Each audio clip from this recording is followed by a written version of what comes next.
I will try to speak about how the ITS will helped by the ICT. So I'm Liszi from the Széchenyi University from Gyor. Gyor is located between Budapest and Wien, not far away from Bratislava too. So you can easily locate on the map that I attached to the slide. My agenda is to introduce you into the ITS and so on. So wireless communication in the ITS, wave per DRSC, advanced driver assistance, challenges of VLAN using in ITS. Because we have a big problem, because we are having a continuously growing population on Earth and in Europe too, and the problem is with the economy is growing. Every people is starting having one car per person, and this is going to be a big problem in the future because it's causing high congestions when people are using one car per capita. The common vehicle has a high random timetable, so the problem is that in the morning and in the afternoon, the high congestion is high.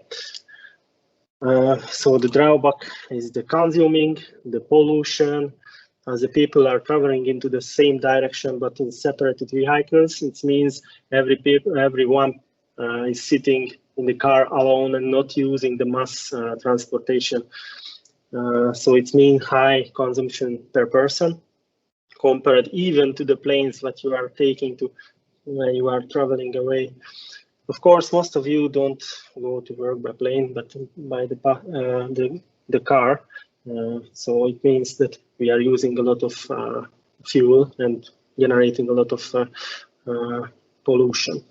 So the ITS, the Intelligent Transport System, is about travel safety, reliability, efficiency, and environmental impact. Of course, it's good to sit in a Tesla because it's very cool, but the people started to figuring out that the autonomous car will bring you safety, so you are less. So the probability is less to injured or the death by the traffic. Reliability means that you are reaching your goal, so your car will not taking down you.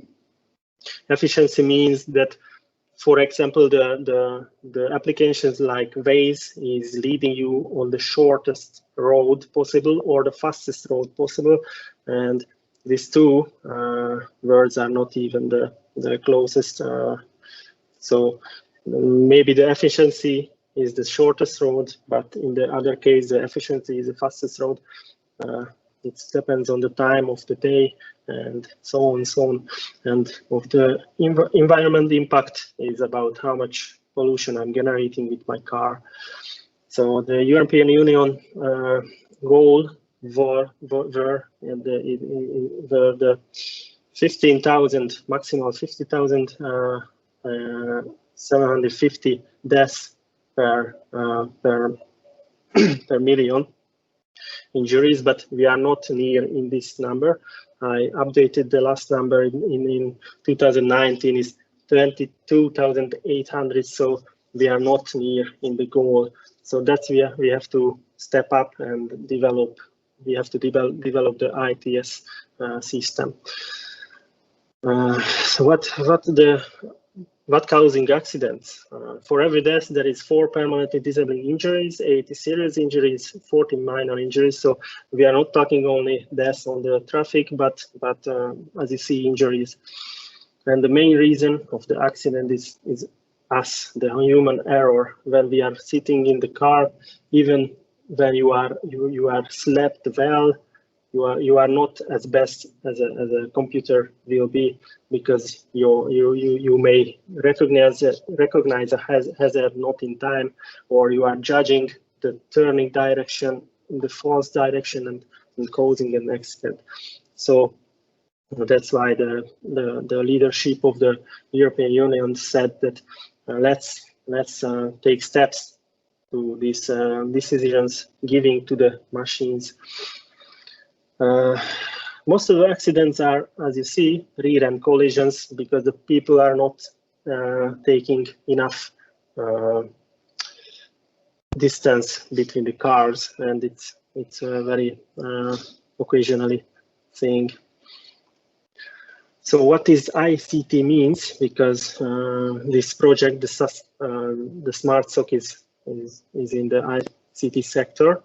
ICT stands for Information and Communication Technologies. It's an umbrella term.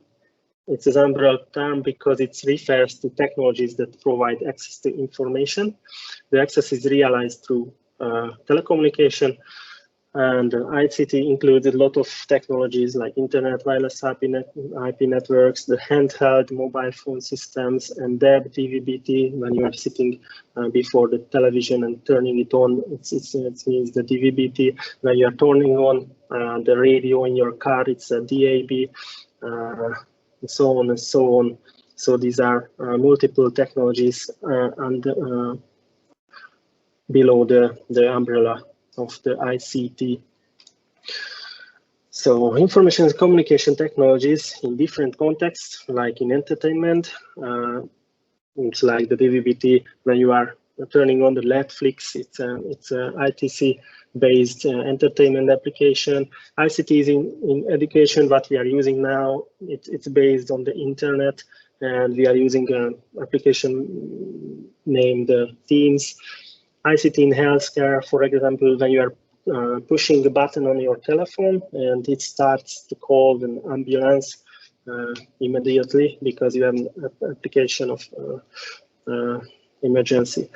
The impact of ICT in business, it means that the business will develop. It will be much more easier to the employee and the employer to make contact. Impact of ICT is economical, environmental, because we are making much less waste because of the misinformation. Or if I can tell my employee that I cannot go in today, so they are not making a waste of this. And it affects society, like real-time communication, Skype, Facebook. Even I remember when we only talked on the landline phones, and when we get out to the forest, we didn't have the mobile phone. So we had to talk. We had to gather our friends by the landline phone. And of course, ICT will provide driver support. So when I'm sitting in the car, it will be helping me to stay safe, making less pollution, for example. So what you need if you want to travel, you will need a car. You will need a traffic infrastructure. Western countries have a better road network. Eastern has a less, but some kind of traffic infrastructure you will need. And of course, the most you need is the driver, and that what we have now is the human, is the driver now, mostly. So what is the driver has? He has the sensors, an eye, ears. She has a mechanical interfaces to turn the wheel, to push the pedals, to shift gears. It's a mechanical interfaces what we later will integrate into the machines. She will have.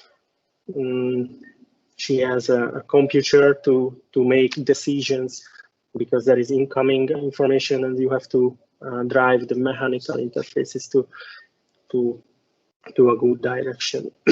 And one more is a communication device that she uses to tell or ask people. Maybe she's asking she's mother where she's going, that how is the weather? Because if the weather is bad, I'm not starting because I don't want to drive in the bad weather. So this is what is communication is good, because as you see, the sensor, the mechanical interfaces, the computer is in one place, in the car. But the communication device needs to be, you are going to step out to the outer world and ask, is there any traffic jam? And so I will not start because I will go into the traffic jam. What is the dream? The dream will be the driverless car, what will substitute the driver by a computer and sensors, what you saw below, before this slide. We have to reconstruct the infrastructure in order to reach the dream with smart roads with charging roads. You know, you will have to can charge your car while the car is going above this charging lane. It's a very good idea, but it's hard to develop it. And we will need a car-to-car or car-to-infrastructure communications, because as I told you already, we will need to have the information about the road, what we are going ahead. There are a lot of driverless car experiments in the last decades, what you see now.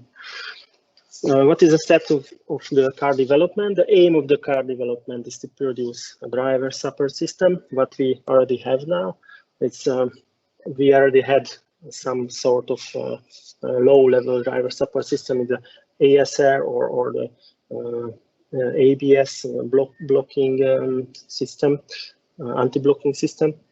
Later, an intelligent car which can cooperate through intelligent transport system is what is autonomously will ask the other car is, how is the weather there, or what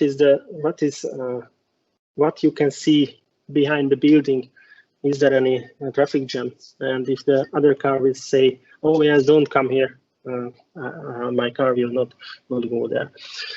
So there is two distinctive things in the ITS. There is a ADAS, Advanced Driver Assistance System, and the Cooperative Intelligent Transport System. As I already told, the ADAS is the system what is already in the car. It's a sensors, computer, mechanical driving systems. And the Cooperative Intelligent Transport System is what is outside of the world, what we are why we are calling the outside world, and we are getting the information from it. Steps of the car development, it was an estimation in 2014, so in 2016 partially automated, but the plan was we will reach by 5 years, we will have to reach the full automation, but as you see, we will not reach this goal. That's why we have to start thinking about using and endorsing much more this technology, the ITS technology. Levels of driving automation. It's a much more American, but is international system to determine that the vehicle, how much the vehicle is automated. It has 6 levels from 0 to 5, and it's looking like, and it's looking like this. So the automation null is the car you are sitting in, is you have to monitor everything, and there is no ABS, no ASR in this. Maybe the driver assistance will mean there is some kind of system what can drive the car in the right direction. So from the level 0 to 2, it's much more like low-level automation, and the 3 to 5, it's a high-level automation. Okay, so the level O is the system doesn't control driving, so there is no direct intervention from the automation system to the car's direction or the brakes. So level 1 has some sort of driver assistance. So the system can modify speed and steering. It's like the lane keep assistance and the adaptive cruise control, what you maybe already have in your car. The level 2 is a partial automation. The system can control the acceleration and steering in specific situations, but you have to make corrections. You have to sit in the car. What about the upper levels? It's level 3 is a conditional automation. The system controls speed, steering, and monitors the environment. The human driver must be present, so I cannot get out my eye from the road. When can I do this? On the level 4 and 5. So high automation means the system controls the vehicle in a specific environment. For example, if there is not a high thunderstorm, or we are in the city center, because maybe in the city center there is enough infrastructure to keep my car with enough information about where to go. And the full automation, level 5, means in any environment, you will take the road. You don't have to watch the road, and it will get you into your goal. It is an autonomous car forecast, but as we know, few of them already developed an autonomous car, but not all. Sales forecast will show that even in 2025, there will be a very small but growing market share of the conditional or full autonomy cars. In the near future, driving automation will be not enough. So it will, if your car will be fully automated, in order to reach the European or the world goal, we will need to high amount of driverless cars with new infrastructure, new communication facilities, because there will be tremendous number of cars on the road.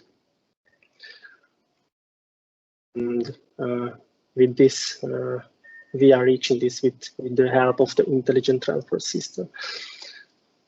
So development of ITS, intelligent transport system, is a transport system that is already present with the help of the ITC. It's a set of communication related application, mainly wireless system, because you cannot go around wired with your car. The aim of ITC is to increase travel safety, to make less mortality or fatality on the roads. It makes increase reliability, to make the cars more reliable, to not stand on the next to the road like this to wait for the service. The efficiency is for the green thinking that we don't want to spend so much money, or we don't want to pollute so much the world. So the ITS based on the cooperation of vehicles, so they are talking constantly with each other or the roadside unit. The participants have own identity code, and they can form an ad hoc telecommunication network. So it's like the herd of or you can say it's a cattle of cars. It's a herd of cars. What makes an ad hoc telecommunication network? They are moving in the same direction, maybe on the highway, and they will call each other. That the first car will tell the others that the road is clear and we can go forward. There is no hazard. Change information. We will change information about the position, direction, emergency, and warnings. What is the problem? Is the security and human rights, because nobody wants the others to know who I am who is sitting in the car, or the human rights is a weird question, because in the fully automated car, the machine will some cases the machine will decide to in the hazardous situation, the machine have to decide to where to drive the car, and it could be a pedestrian. So it will be a hard question to how to make this.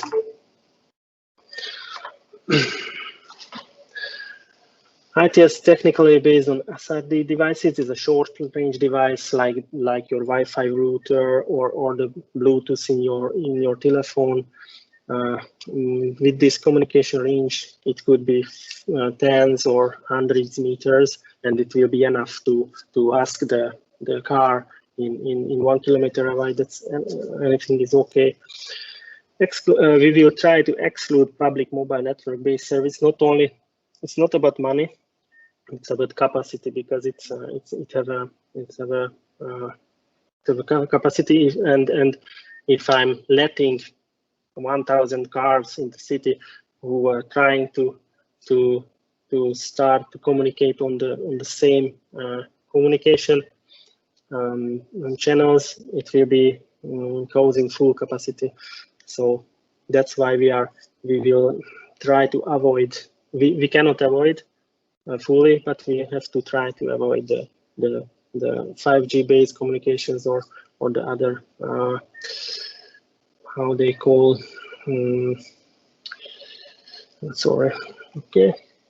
SRD, high amount of radio equipment, operate on limited area, on limited frequency band, and it will causing interference. So not only the capacity means problem, but the interference between the cars who are using the similar or the very close frequency to each other. And this we are reaching this goal with the standardizations, with the help of the International Telecommunication Union and the European Telecommunication Standard Institute. These are standardization bodies who are making standards for us for free of charge, as you see, and we can read them anytime. When we are starting enterprise, we have to know that there is some standards that we have to take in view. How our ITS viewing looking out is like the cars are going on the road and start to communicate on the roadside unit, and there is some frequent assistance. You see some car is passing the toll gate, and this toll gate will start to pull money from your car because you are entering the highway. So these are the applications we are trying to reach with this goal. So in the now it's ITS is we are focusing on road traffic because there are others like aviation or maritime, on the water. And ITS applications are road safety, non-safety, and on-demand services. Because road safety is about you stay healthy. Non-safety is about consuming less fuel, making less pollution, and then on-demand services means you will get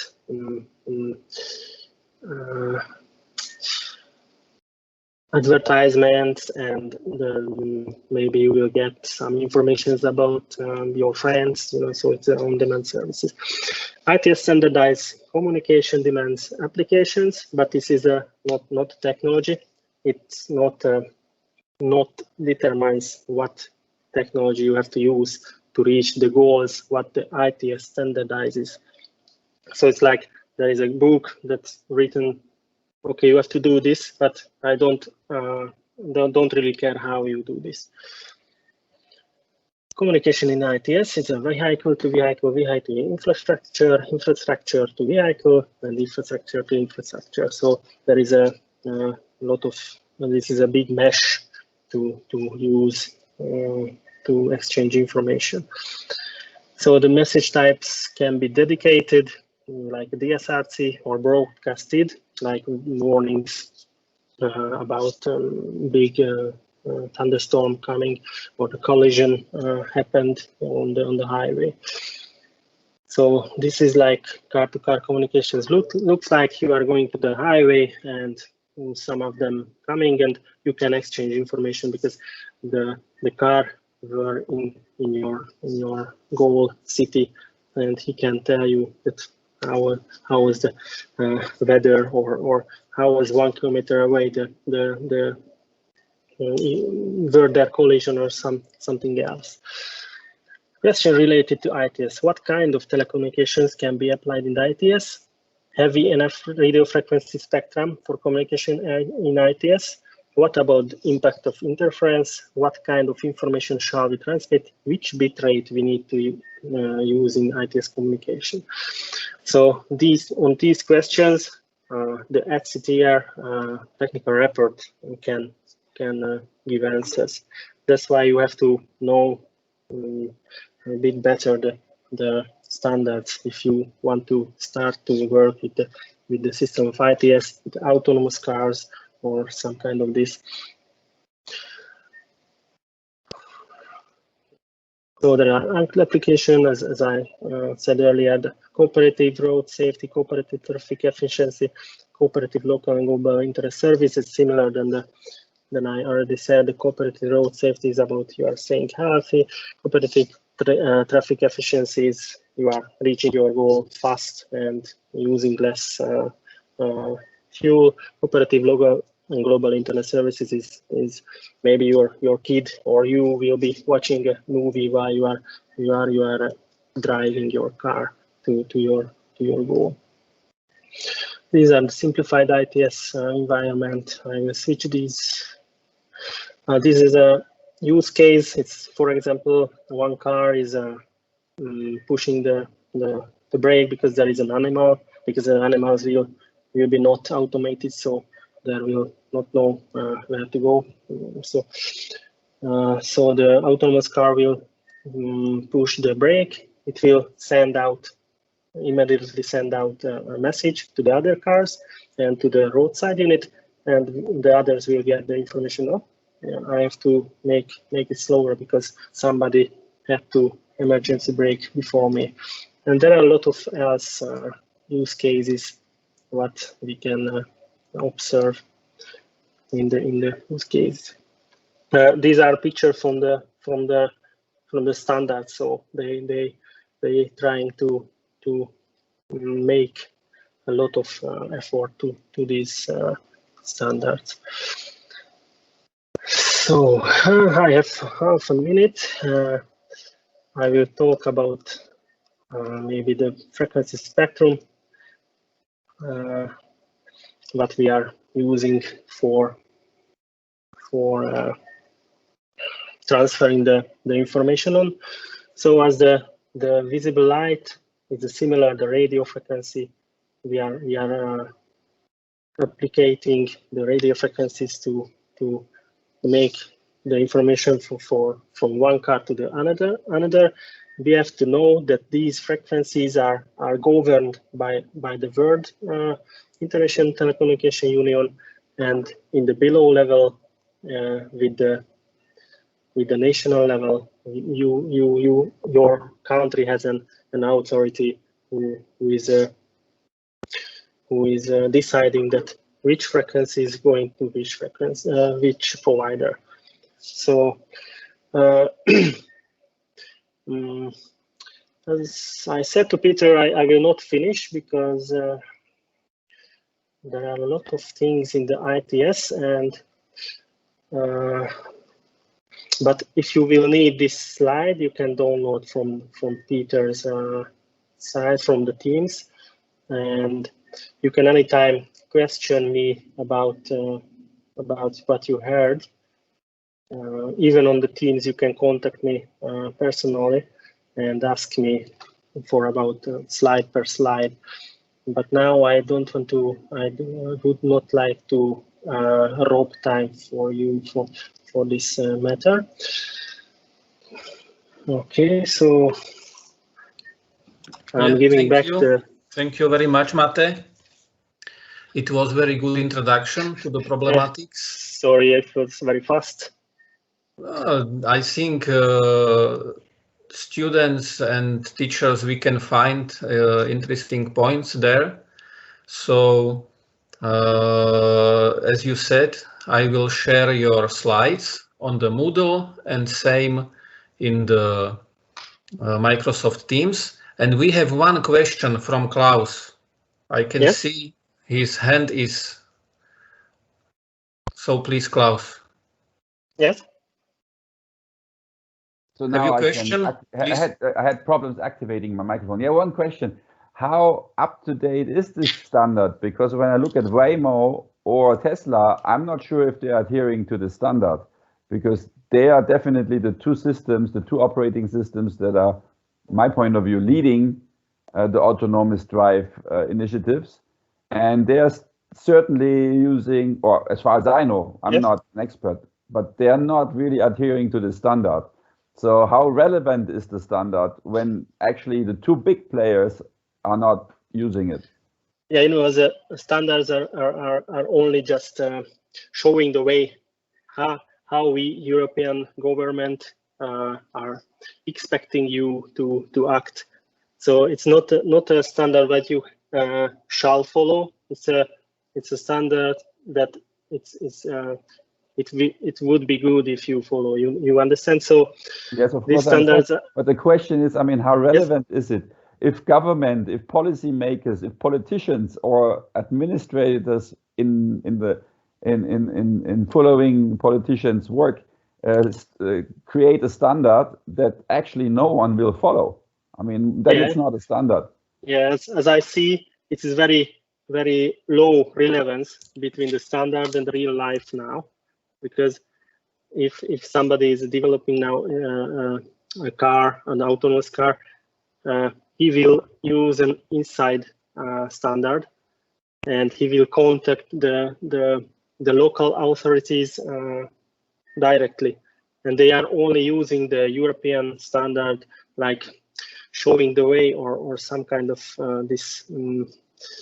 I don't know if I can answer your question, but yeah, these standards are not up to date in my slides. But as you know, there are standards that are only to show the way and not to follow them.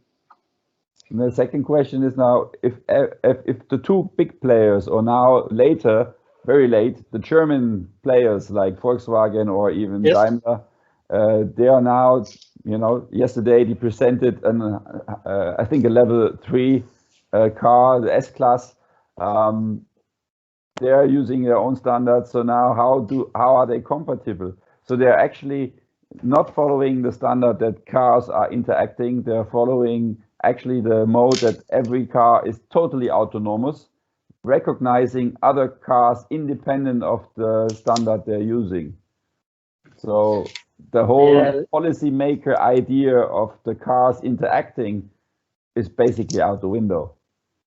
Yeah, it's occasionally and very how they say so.